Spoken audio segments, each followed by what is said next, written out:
if you do not prioritize them on a weekly basis. The typical midlife crisis, when I think about it, like if you step back and look, I think people underestimate the value of having really hard conversations in your marriage. one of the big mistakes that I see people make is today we wanted to have a conversation about how to elevate your marriage. This is one that we've spent a lot of time working on and I think pretty passionate about. Yep. Not everything is as it seems on social media. Like not everything is roses and butterflies in our marriage.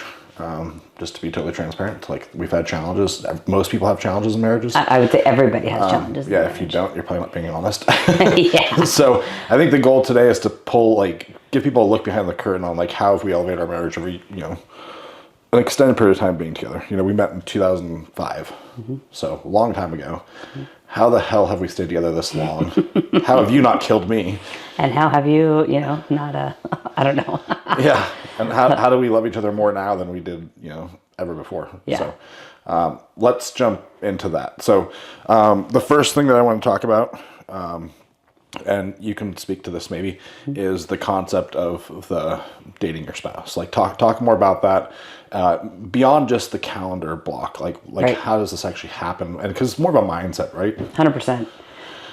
We have a unique vantage point, obviously, because we work together. So much life is spent together. But the concept, obviously, of dating your spouse is not just going through the motions of going to a movie or going out to a restaurant for dinner or going on a walk. It's like taking intentional time. And we've gone through seasons where we're able to put our phones away completely for a couple of hours and just be together. Like we love to drive up to a little mountain, kind of a sunset view point near our home, and just go sit in the car together and watch the sunset and talk and connect. I think that is the point, right? When you're dating your spouse, like let's talk about what dating means. When we're in the initial part of our relationship, all you want to do is be together. There's all these nice feelings. Yeah. But then as you get married, as you have kids, as you have stress in life, why does that get pushed aside? Well, it feels like less of a priority, right? It feels like, okay, we've already gone through that. We've already dated. We've already made a connection. We've already made our choice for our partner. But love and marriage is an active choice. So would you say people get complacent? Is that a fair word or is that extreme? I mean, I think it's a fair word. Like it feels extreme if I say it out loud, but like I think that complacency will settle in anywhere that you are not actively intentional. So yeah, and I think some people, just to kind of go elaborate on that, I think some people kind of take the if it's not broken, don't fix it approach to their marriage. Totally. And I don't think that that's really the mindset that you want to have. Like for us, I know we're like, hey, it's a 7. How do we make it a 10? Or if it's a 10, how do we make it a 12? You know what I mean? Like we want to continually improve it. And we're not just happy being where we're at. Well, and to be 100%. And to be honest, like I think another big part of why we are so intentional about time together, and we'll get into the other 4 ways that we're elevating our marriage, of course, but it's because right now we are busy with kids, we're busy with business, but in 9 years, our kids are all gonna be out of the house. It's just gonna be the 2 of us. And you and I have looked at each other before and been like, are we going to be okay, just the 2 of us, when we don't have kids to feed and activities to go to and picking up from places? It's like, yeah, that's another reason to go out and date your spouse, is make sure you're cultivating that relationship, that you're truly friends, that you love spending time together, that you want to hang out together, right? Right. The typical midlife crisis, when I think about it, like if you step back and look, it seems like it tends to happen to people a lot when their kids get like 16 to 18. Yeah. You know what I mean? Like they can't rely on the kids to distract that they have marriage problems. You know what I mean? Now it's just the 2 of them, or maybe the kids are just gone a lot. Like our oldest is out of the house a lot now. And you look around, you're like, I don't even know this person anymore. Like, how do you avoid that? Totally. Like that's what this speaks to, right? Exactly. So yeah, I mean, taking that intentional time, even if it's 60 minutes. I mean, there have been weeks where we're like, let's go for a 15-minute walk. And even that just is a connection. And then there's other times, of course, that we can go out for dinner and spend an hour and a half together, which is awesome too. So dating your spouse for sure. Yeah, do you think that some people, like this comes last? Like the kids got to get taken care of. The businesses have got to get taken care of. And this can just kind of simmer on the back burner. Is that the approach that people take? I think, I mean, not all people, but I definitely think that goes along with the complacency. They feel like if it's not broken, don't fix it. But think about what that says to your spouse, right? If you do not prioritize them on a weekly basis, it's hard to on a daily basis, for sure. Two busy people, kids, dogs, houses, all the things. But if you're not prioritizing your person, right, your spouse on a weekly basis, to spend intentional time with them, check in how they're doing, like that's not actually a friend. That's not even a relationship, right? That's not even a friendship. So a roommate. Yeah. And so you're what the message that you're sending to your spouse by not being intentionally, actively participating in a listening environment with your spouse is that I don't really care about you. Yeah. Right. And like that's tough to say, but that's what it's communicating. That may not be how you actually feel, but that's what it communicates. Right. Yeah, I mean, I think to me, like, the chase of dating you was super awesome and fun. Like, we dated hard. We had so much I wanted to impress the shit out of you. I mean, I'm talking like 5-star hotels. Yep. It was like the Fairmont or nothing. Whining and dining you, showing you like a side of life you'd never experienced. And I never want that to just go away just because we're like, oh, I got her. You know what I mean? I don't want you to be like, oh, now he's got me and I'd get treated differently. You know what I mean? That would like drive me nuts. Mm-hmm. So. Yeah, much appreciated. Well, let's see the second one. So that's number one. So number one way to elevate your marriage is obviously date your spouse. Well, before we move on to the next one, the weekly rhythm, we didn't talk about it, Okay. but it is important. We try to do a weekly date on Fridays. Yes. Like just an hour and a half, 2 hours, pop out of the house, go grab dinner together. Yep. Hopefully sushi. Yeah, exactly. And a lot of times we're literally like both leaving the office and we're like, okay, see you there. Like we're converging in on a sushi restaurant or whatever together. But then we get 60 to 90 minutes of just, how are you? Decompressing. Well, so when we don't do this, because this gets removed sometimes Yep. amid like hectic schedules and things like that, or communication issues and things, I think that we lose the sense of like kind of reconnecting about how our week is going and where we're at. You know what I mean? Yep. There's no like touch point because we're both going two different directions during the week. That's our point and our opportunity to really sit down and like, how are you doing? How are you doing? What have you done this week? Because we work together, but we don't really work together. Exactly. Yeah, we do. We work together, but it's not like we're not doing the same thing all day. We're in two different directions all day long. Every day. Right. Yeah, for sure. Okay, so number two, I want you to speak to this because this is like your fun thing, is vacation. Just the two of you. Yeah, this is a fun one for me. So, we've talked about the 90-day schedule. We've got another podcast up about that. Go back and listen to that if you want to kind of understand our framework for how to vacation and how to scale up vacationing. But I think that every other trip should be without the kids. I love traveling with our kids. Our kids are awesome. They're so much fun. Yeah, but those are trips. Yeah. Not vacations. Yeah, we brought the kids to Thailand in April. We both came back and were like, holy shit, I'm exhausted. Exhausted. Like, I need like a week to decompress after bringing 3 kids halfway around the world, to Thailand. So, but I think that those trips we can go just the two of you is awesome. I mean, sometimes it's just little getaways like we did Vegas earlier this year. Really fun just to like change the environment. You know what I mean? Like people do like these staycations at home, which sound really fun in theory. Right. But they're not changing the environment they're in, and so they don't really change the rhythm. Like they still do the same shit. They sit on the same couch, watch the same TV program together. They go to bed at the same time. When you change the environment, I think it really changes kind of the experience, and you have to like really spend time together. It's kind of like dating, but on steroids. Yeah. Right? Like we go to Vegas or we go to Whistler, or we go on, on bigger, more lavish trips. And it's an opportunity for us to just be Mike and Rach. Yeah. Right? Whereas even at home, in our home, we're mom and dad. Yep. Right? And in the office, we're Mike and Rachael. But like on trips together, we just get to be Mike and Rach, and we get to sleep or not. There's a lot of not sleeping. Keep it PG, honey. Okay. But it's like we get to go out for dinner and just flirt and have fun and whatever schedule we want. Like it creates an environment of just fun, and we get to kind of be kids again, even though we're 40s almost. We just came back from 2 weeks in Italy. We were there. We leave like the middle of June, something like that, and stayed there till beginning of July. Super fun trip, just the two of us, 16 nights. You know, like we had a schedule, but we didn't really have a schedule. You know, like we kind of had the general areas we're going to go to. Then we just kind of let the days come together the way they did. Like we were touring different, you know, gyms in different cities and things like that. You have to be spontaneous. Yeah, we ended up like we had a hotel reserved in one area in the mountains, and we ended up completely changing it, just totally random last minute, stayed at a totally different hotel in a totally different area, just because we felt like it. So that like that freedom and that just kind of funness, I think, comes out of those vacations when it's just the two of us. Yeah. You know? Well, and even when we went to Vegas a couple months back, and you know, even that, it's like there's no agenda. You know, we'll check in on work in the morning, we'll check in on work in the afternoon a little bit, but in between, it's like we just get to like rest. We get to go have dinner together. We get to go just chill, and that I think that people glamorize this like hustle and grind culture, which trust we're on board.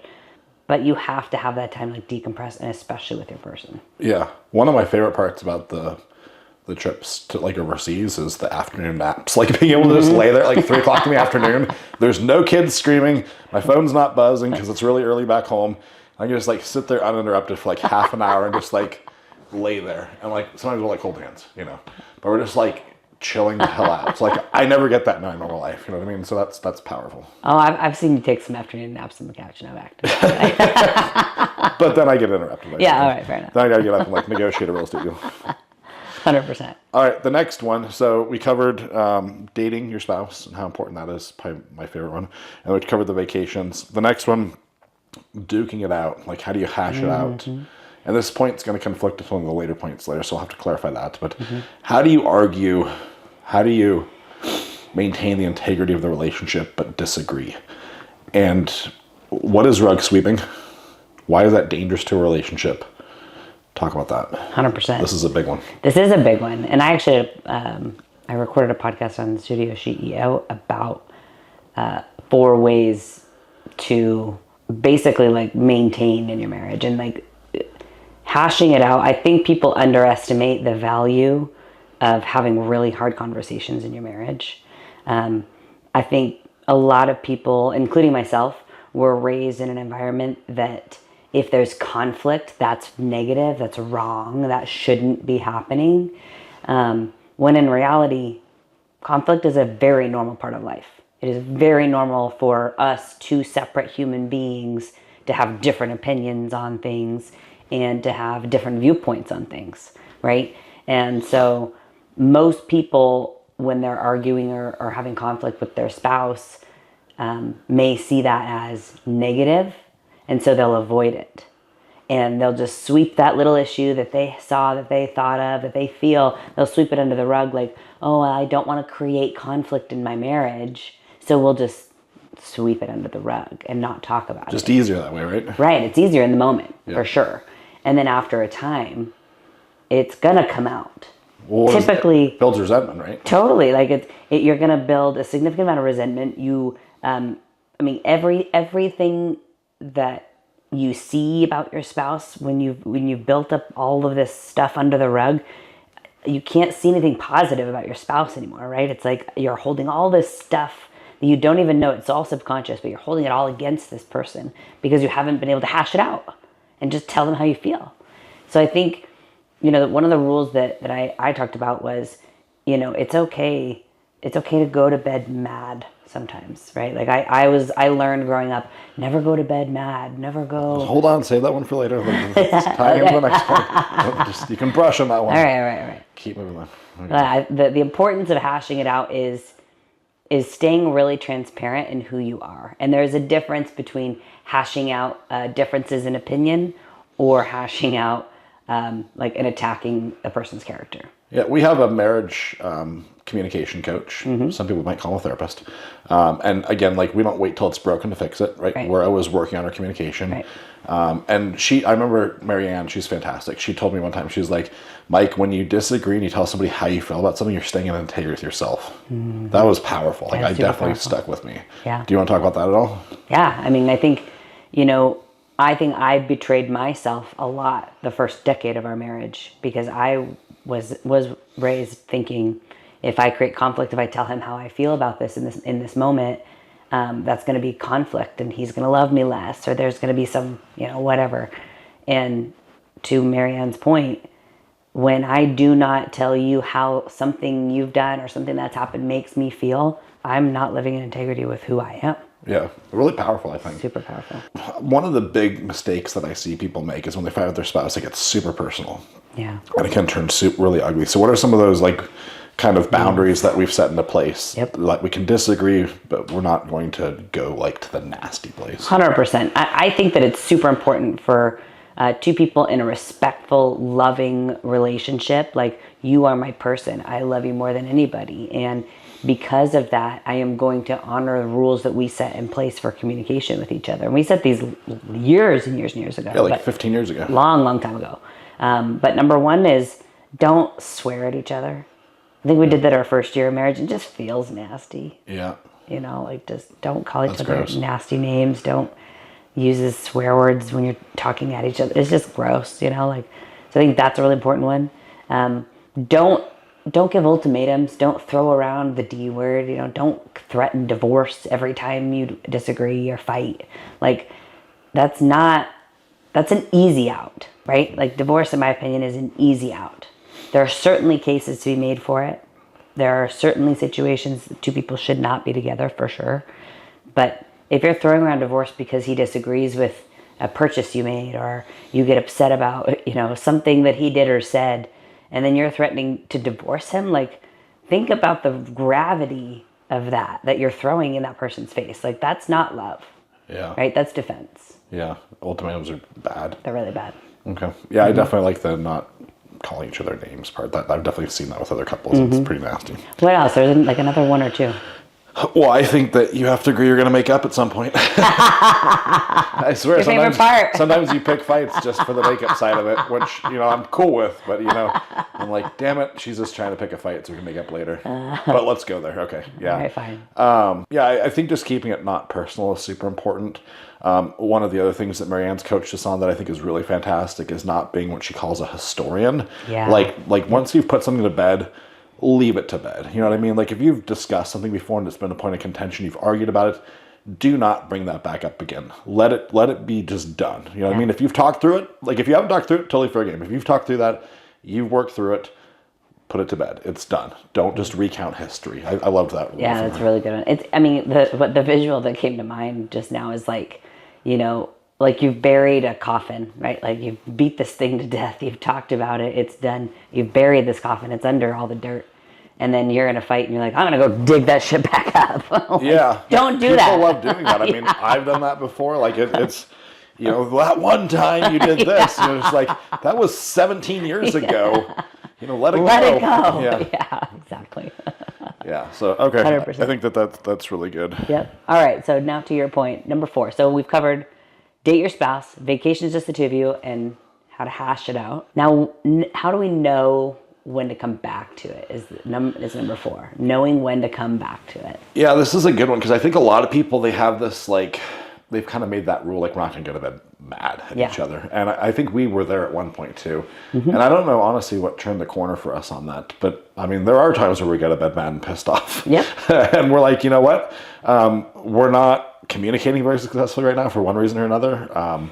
Let's just pick this up tomorrow, like, with a fresh set of eyes and ears maybe. And oftentimes the next morning, one of us rolls over and like, I'm really sorry. You know what I mean? Like, just like reason has been like just infused into the situation somehow. I don't know how, but like, you know, time is a very powerful thing. And sometimes when you just have time to think about what you were doing and what you were saying, you get a better perspective to it. And it's both ways. You know, you can just be like, you know, I was just really emotional. I don't know why. When I step back and think logically about this, maybe it was really stupid, you know, but I just needed time to realize that, you know. 100%. So I think you like the kind of sign that you need to like just pause is when things just keep getting amplified. Like when you're going back and forth, you're saying the same thing and it's not really going anywhere. Right. Like that's like, hey, let's call a timeout. Let's go eat dinner. We can stare at each other or whatever. Like shoot daggers at our eyes at each other over the counter. I'll still make you dinner. But we're gonna pick this one up tomorrow and we can hash it back out then if it's still an issue. And 9 times out of 10, it's not an issue anymore. That's exactly right. Like I think, like we didn't sweep it under the rug though. It's just right. like we had logic brought to our thought process. Because when here's the thing: is like when we react emotionally, logic is immediately thrown aside. Like that's the danger of emotion. Is that emotion is not logical, right? Exactly. And logic is super important in a relationship. For me, I feel it physically, like you're saying, like things start getting amplified. The conversation goes back and forth. It kind of starts elevating, and I can almost feel like a heat in my torso, like I'm getting like fired up, literally, about like whatever it is. And that's when I'm like, okay, I am going to react more explosively because I'm feeling this rise up. And we've ended those conversations before, like, okay, this isn't going anywhere right now. Let's take a break. Let's revisit this. And like you said, usually it's having dinner, going to bed, maybe just leaving each other be. It's not ignoring each other. It's just kind of leaving each other be. And that's okay. That's healthy. Catching up on, your World War II on Netflix, and then going to sleep, waking up the next morning and be like, all right, are we good? Is everything cool? Are we settled? I think the important thing here, though, is that we don't leave. You know what I mean? Right. We're not like, hey, I'm going out tonight, or like, screw you, I'm going down to get a margarita, or I need like space. Like, we don't do that to each other, because that's abandonment, right? Yeah. And that invokes a whole nother level of emotion in people, and that takes to another nasty place, you know? So if you need like physical space, that's at a place that's like really problematic, Yeah. I mean, and I mean, there's been like, we'll do like a walk from the home around the neighborhood, or I'll go outside, sit and look at the property, watch a sunset. Like that kind of space is okay. But what you're saying is like, I'm not going to go out and do some sort of activity to get my mind off of this. Yeah. Right. In a reactionary way. Yeah. You're not going to leave the person. No, exactly. Yep. All right. We got one more, and this is one that you love to talk to others and kind of mentor them on as well. Gratitude. Yes. Talk about gratitude and why it's important in marriage. I mean, gratitude's important all the time.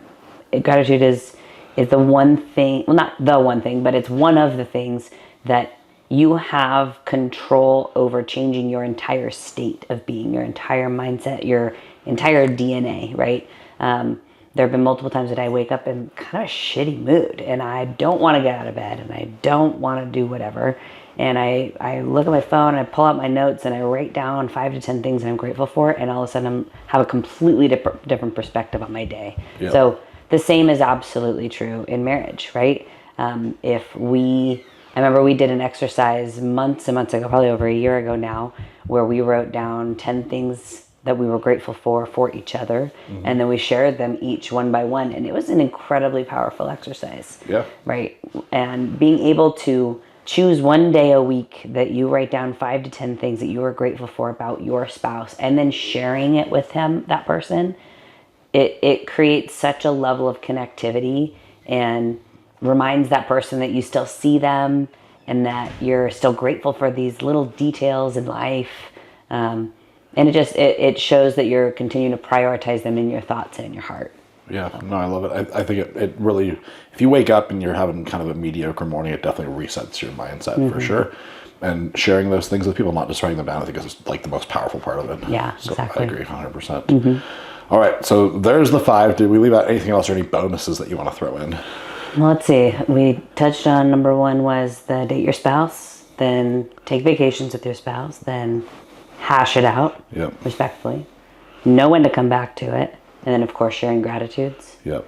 I think we honestly covered it. I think, my biggest thing, the ways to elevate your marriage is just continuing to find the good in each other each day, right? Like I will make a conscious effort to mentally note something that you do, say, act that's either attractive or I think is sexy or I think is rad or whatever, just because I want to make sure that we're still connected in that way.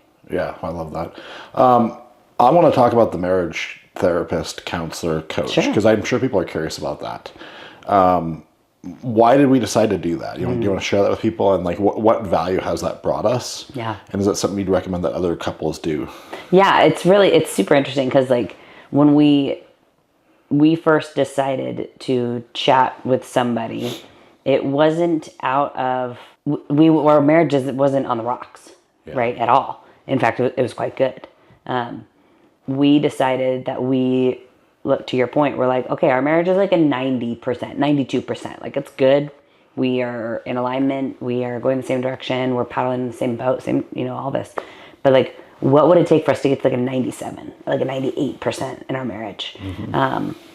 And so we brought Marianne in, and of course, in the beginning, I had never done therapy before, but in the beginning, it's like, I get to talk about my stuff, you get to talk about your stuff, and we each have very separate issues. So we got some one-on-one time, and then we get to come back together and address how those now work together. And I think that people should really be open to the fact, not therapy, but open to having discussions about what makes each other tick, right? Like, our society has created this stereotype with marriage that you can just end it at any time. So it's not that big of a deal, right? And for us, like, we are both like, this is it. Like, we're getting married. Like, you're it. Like, I'm yours, you're mine, literally forever. Death and dirt. Pretty much, right? And so that's how we approach it. Like, it's very serious. Like, we're serious about it. So we're going to be intentional. We're going to do whatever it takes to continue to better that relationship and have even more fun and have even more connection and understand each other as humans and as people even more. So I think that's what it really does, is it really helps us understand how each other tick even more, and help us be able to communicate better. Because sometimes I'm saying things, you're not hearing it the way I'm intending it, and vice versa. And that can be really difficult, and that can cause a lot of problems in a marriage. But if you are able to communicate to me being like, I'm not sure, like, this is what I'm hearing you say. Are you meaning to say that? That's really helpful. Yeah. What about you? I think for me, like, I mean, I've had a lot of like big ahas through this experience, and we continue to do it too, which I think is really good. Mm-hmm. I didn't understand and really think about like how our life experiences precondition us to certain responses. Mm-hmm. Like, I don't know why I never thought about that. It seems pretty obvious. Yeah. But you don't, it was never really explained to me before. Mm-hmm. You know what I mean? I didn't realize, like, hey, because of certain things that you went through as a kid, there's certain things that I'm doing that give like you a trigger response. I gotta stop doing those things. You know what I mean? Mm-hmm. And they're not things I ever even thought about. You know what I mean? So, you're certainly not intending to do anything. Right. Yeah. And they might not be a big deal to somebody, but because of what you went through or because of an experience that you had, it actually is like super frustrating to you, or it triggers an emotion in you that I didn't know about. So that was really important. I think it's made me a better leader, actually, because I better can communicate with other people. So it's if you're in a leadership position, I think it can massively help not just your marriage, but also your communication with other people in general. It's really communication coaching is what it is. It's 1,000% communication coaching. It allows you to take a holistic approach to empathy for everyone in your organization, above you, below you, your peers, everybody. Yeah. It really like creates an awareness that you can relate with so many people on so many levels. Yeah, it was funny because I definitely have some like macho friends, you know what I mean? Like guys that are like very alpha male. They would never go to a therapist, you know what I mean? Yeah. And they're like, what the hell are you doing? I don't need someone to tell me what my bullshit is. I know what it is. And I'm like, okay, you do you. I'll do me, A couple of my friends have been through similar experiences with their wives, and it's been transformative for them as well, you know. But I think if you're a man and you've got like an ego about this, you got to put that shit aside. You'd be like, is that really helping progress your marriage, or is it hindering it? There might be people that are surprised by this, right? Yeah. Because like a marriage counselor has such a stigma, but we really do see it as a communication coach. Like, we have coaches in fitness. We did a podcast on it. Coaches in fitness, coaches in business. Like, this is just another way for us to level up our awareness, our leadership, our empathy, our worlds, and continue to grow our world so other people can fit into it. Like, this is all positive. Absolutely. So, awesome. Good point, honey. Cool. Well, let's wrap it there. Yeah. High five.